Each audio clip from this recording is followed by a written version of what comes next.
बिस्मिल्लाहिर्रहमानिर्रहीम।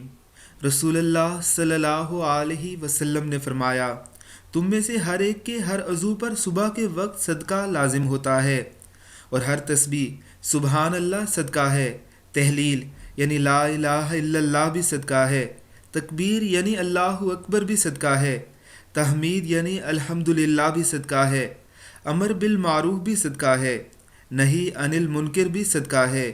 और इन सब की कफ़ायत वो 2 रकतें कर देती हैं जो तुम में से कोई शख्स चाश के वक्त पढ़ता है। चाश्त का वक्त तलूए आफताब के बाद सूरज के खूब अच्छी तरह रोशन और धूप के तेज़ हो जाने से शुरू होकर ज़वाल से पहले तक रहता है।